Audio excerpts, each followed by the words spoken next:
There we go. We got the heater shut down. I think it's time to take inventory on the day. And anyway, I think I might have shown you the wheels for the snowmobile trailer. They're right there, all painted, kind of painted. Once we get the axle welded, we'll get it installed, and then we'll paint the axle, probably the springs also. So anyway, yesterday I got the big piece of pipe here.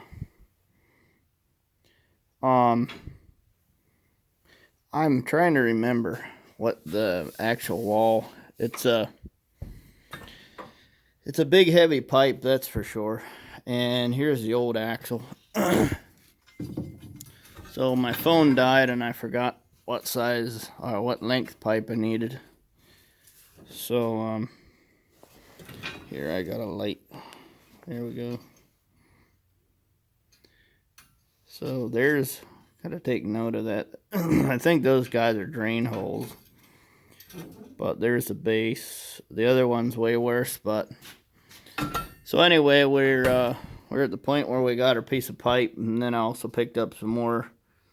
I think it's 1/2 inch ID, something close to 3/4 OD. And I got some plans for snowmobile. So anyway, I got this bracket done. I want to show you it now.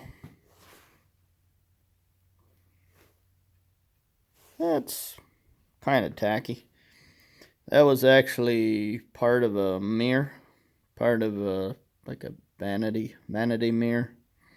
Anyway, my wife got some furniture, and these long leg things were part of it, and I managed to smash the mirror on the way off the truck.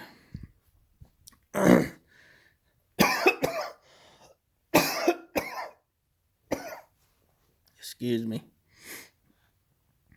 Yeah, the shop needs to be cleaned in the worst way possible. I was hoping tonight I'd be done. I am very close to being done. The trailer has been down and now it's up again. But I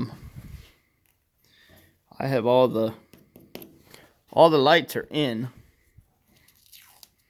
That was an old reflector. So anyway, we have all the wiring in. So we are actually in a pretty difficult spot right now. So all of that wiring spaghetti, there's four wires pulled up, because I kind of promised myself to make all the connections up. Well, at the very least, have all the connections out from under the trailer. But so, seeing as they ran it up through the hitch, your choices are either here or here, with shrink tube and all that, and then we'll probably put conduit over it, make it all protected. So the wires that are coming out up there for these guys. So what they had is they have this piece of pipe that runs down, and I don't know, I'm pretty proud of my work. I got some. So this John Deere green junk it's a ground from the hitch to the frame. Not very necessary. The reason that it's there is because I guess they grounded everything to the frame. Seeing as it's a galvanized trailer, they thought that's a pretty great idea. It might be an adequate idea. I don't think it's a great idea. But so we do have, this is pretty hard to show. This used to have rubber grommets, but I ran the conduit into the pipe and then taped it all nice. And then up there, it's all pulled. There's just a smidge of slack. It's not necessary to have slack, because you can unplug the light and then pop it out of its socket. But I went to the hardware store and I got this piece of clear pipe tubing. So that This is very difficult. So these are the corner markers, and then they all get tucked together and run straight into the hitch. And then this red one's the ground, just goes up over top behind all the pinch points. I thought it's a pretty smart idea. So we're gonna have to undo the tape, because here's the, I'll probably, if I could pull this down, we'll just do this. We'll go into here. Yeah, that'll have to work. It's not like with the soldering everything and with a glue line heat shrink, there's just not much of a failure mode in this situation. So I'll just twist it over until we get to the split, and then we'll just run it right in there. It shouldn't mean too much. The stuff here is pretty cool. This is a poly conduit. So this poly conduit ran in place of this. So this is a Harbor Freight trailer wiring harness for a pretty long trailer, 30 or 40 foot. I don't remember for sure. So anyway, I had to go down there and drill the path through. I had to drill that hole out. I was gonna go over top, but it doesn't go there, so the end might be hammered closed and welded. I'm not sure. It just doesn't go in there. I mean, it goes over top here. That's no issue. So anyway, there's this little bracket over here. I think that's a factory license mount. And apparently they were smoking. They actually charred their new floorboards by doing whatever they were doing. I don't think that was us, because the tires was nice and far away, but yeah, that must have been a heavy sled, because he said he hit a pothole with one sled on. And then so the previous owner had the plate up there, so we come up the hitch and then through the floor joist or whatever, and go up through. So this will all be held down by that bracket that I'm working on, and we'll probably tie into there. That's not what I want to do, but that should work. It's not the end of the world if the license plate light dies, or even one of these corner markers die. I don't think there's any reason to believe they should. Here's this wire. Massive wires.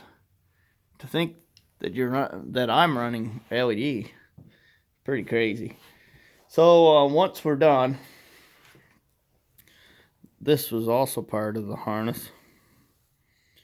We'll stick this guy into a M12 battery and then fire the lights for you. So I installed the ground, got it all painted for corrosion and stuff. There's some cave drawings. Some caveman, I'm thinking some cave guy probably trying to do a trailer axle. Yeah, all LED, all brand new. And then all this stuff needs to be cleaned up too. The kids are running through there with their scooters. It's all wood shavings. This whole area was all oily from doing undercoating, and then I wanted the trailer done before I undercoat the last truck, so I just pushed the shavings aside. So we'll be probably spread these out again, then do the undercoat. Yeah, the Carhartt I've got on right now is absolutely a mess. Not so much on the front side as the back. I was going to show you the mirrors. So these brackets that I made.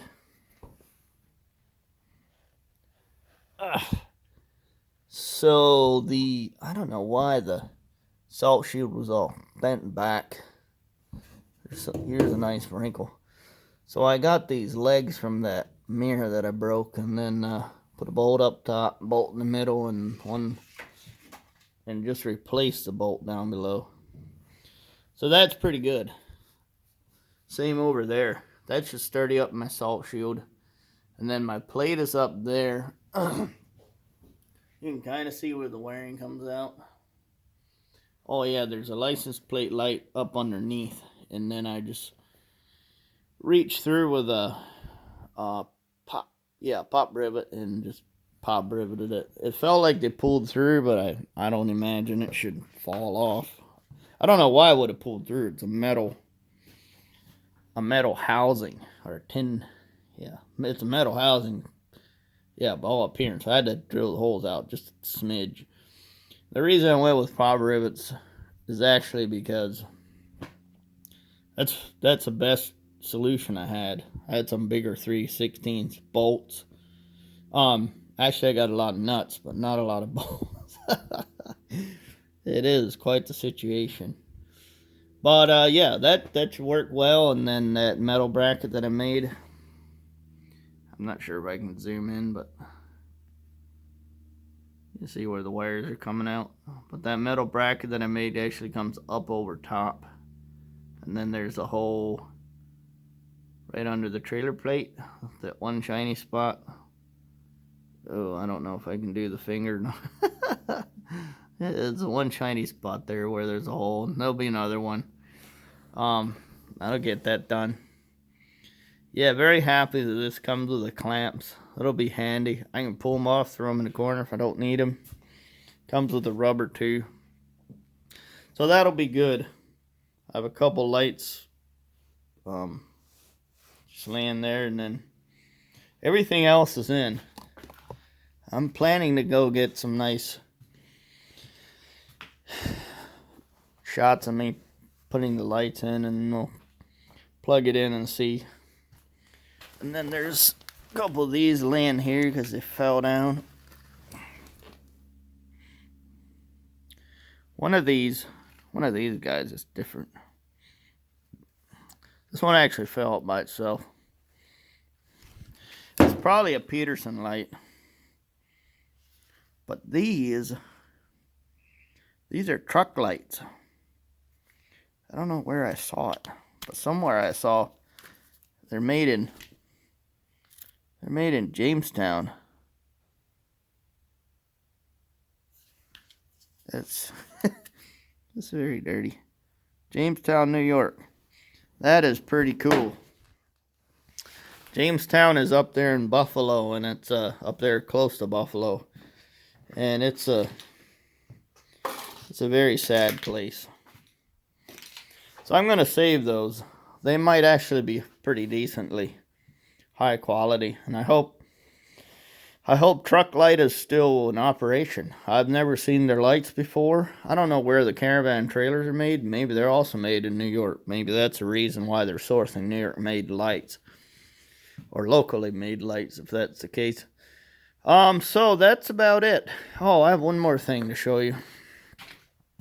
I did get the air compressor fixed, and I don't see any more oil. Oh yeah. The reason there's shavings here is because that's not oil, that's a shadow. That's a stain. This whole area was covered in quarts of compressor oil and other oil that's not compressor oil. So so when I actually received this compressor, I don't think this filter was on here. So I think I dropped the plug that goes here. So I think I dropped this plug, and then I took the plug out of here and put it in here because it fit. And then, see, this didn't have a hole in it. So what would happen is, as the compressor heated up, it built up crankcase pressure and then kicked the seal out. So it was all my fault. So when I got back home, I drilled a hole in here and put a cotter pin in. I think Dad's old Massey Ferguson had that. I've seen it somewhere growing up. So there's a new bearing in there because the old one got chipped on the way out. And of course, it's a double rubber seal bearing. The old one had no seals at all. So I picked the inside seal, the inward facing seal out, so it can get splash lubed. And then the outer seal I left. And then I reinstalled the original oil seal with a little bit of Loctite, hopefully to, keep it from hopping out again, even though it should have no reason to do so. And then in between the two seals, I tried to put in some of this Lucas. Just because this has got a nice snout on it, and you have two layers of seals with no lubrication in between. So that means that the outer seal is going to overheat and eat itself. So I figured I'd be smart to put a little bit of oil in between, and maybe it doesn't particularly matter if the seal eats itself. That'll be better than no seal at all. Plus, there's the shield seal for the ball bearing. Almost thought about drilling just a minute size hole into the shielded bearing just to have it, allow it to have just a drop of oil every now and then. And then back there, synthetic compressor oil, put that in there. So hopefully, with two seals and a quality bearing, also made in China, that it should last a long, long time. It's one thing about buying Chinese-built stuff is they tend to be very simple in design and use commonly available bearings, parts such as bearings and seals, and use standard threading and so forth. So I could put almost any filter on here if I needed. Same with the lines and stuff. So that's all good and well. I really like the compressor, and I'm sorry that I messed it up. I expected I might find the original plug somewhere in the scuffle, but I didn't. But I got that cleaned up, and then the little pallet that was there with the metal, with the mid-size metal, that's now under the table. Turns out it fit perfectly. And then there's room here for the longer stuff. I was almost wanted to build a rack up here, but then I realized, well, I hardly ever buy a full length of stock, so it ends up being 10 foot at the most. That's not 10 foot. That's about 6, a little over 6. 15 foot cut in half. That's what it ended up being. So yeah, that's it. I don't have my camera guy, so we get what we get. But that's what we've been up to. That bracket's almost dry. There's the paint. Put our markers away. Nice hardened hose. Oh no, that's actually quality fuel line, but it is hard. Anyway, there's the hubs. Oh, by the way, also got these guys wire wheeled and a little bit of paint. I got paint on the face, so what we'll do is we'll paint the backside. So one of the bearings got wrecked coming off the shaft because it was actually rusted on. So I have 2 new seals and 1 new bearing, and that bearing came with a race. So I'm gonna have to remove the race, and we'll be off to the races. Here's all the good stuff, and I discovered I'm missing 1 spindle. And I think I left it at the metal shop. I don't know where or how or why, but he had a very cool project there that was quite distracting, so maybe that was the reason. All right, guys, I'm gonna let you go and wrap up my day, and then maybe tomorrow we can get some awesome shots of some lighting and things.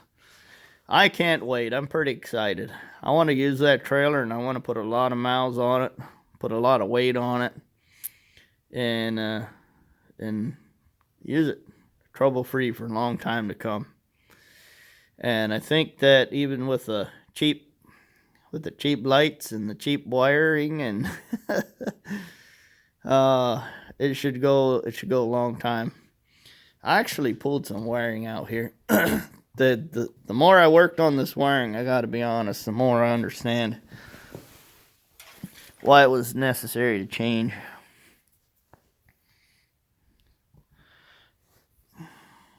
Oh, there it is. We're gonna have to go find a.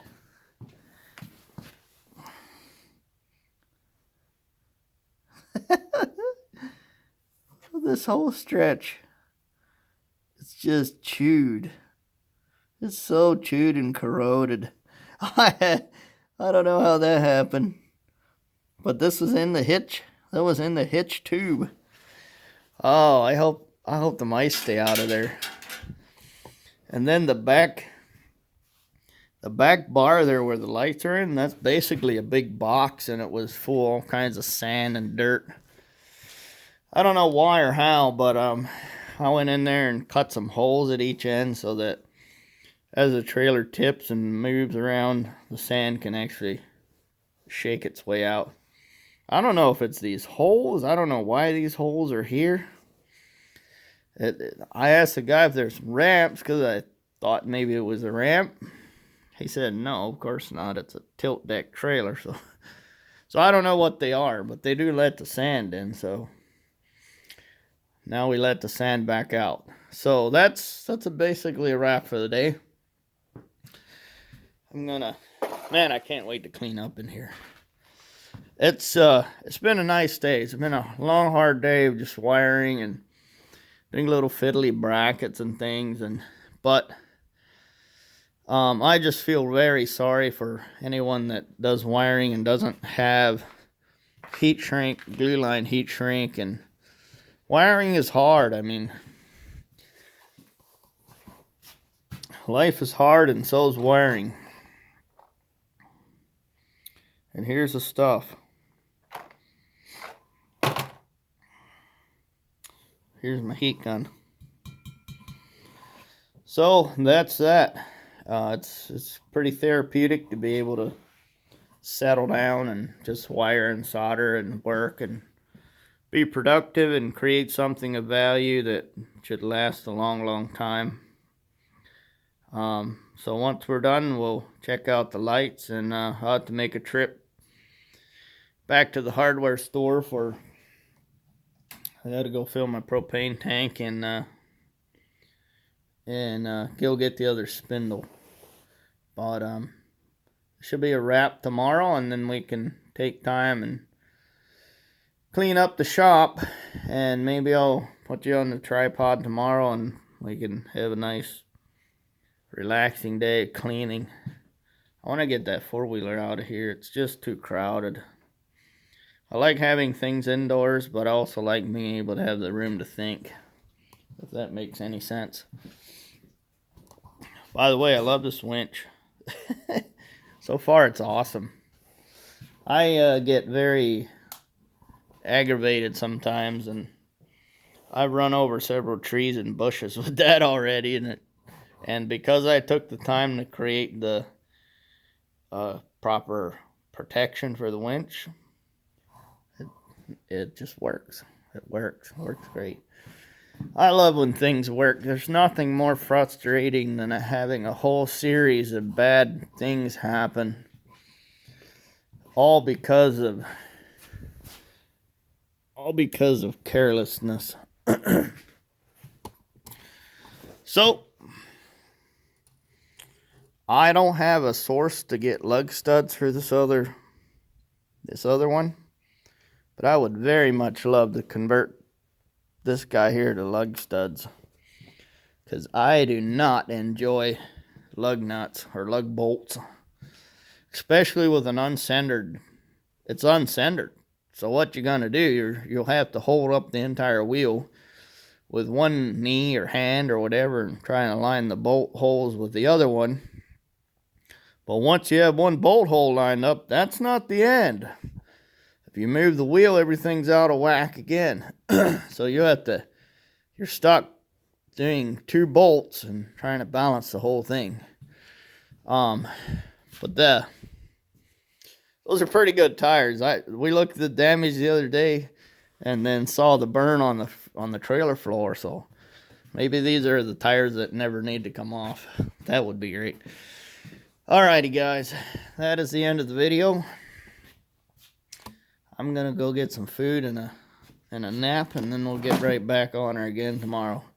Thanks for watching. See you guys in the next one.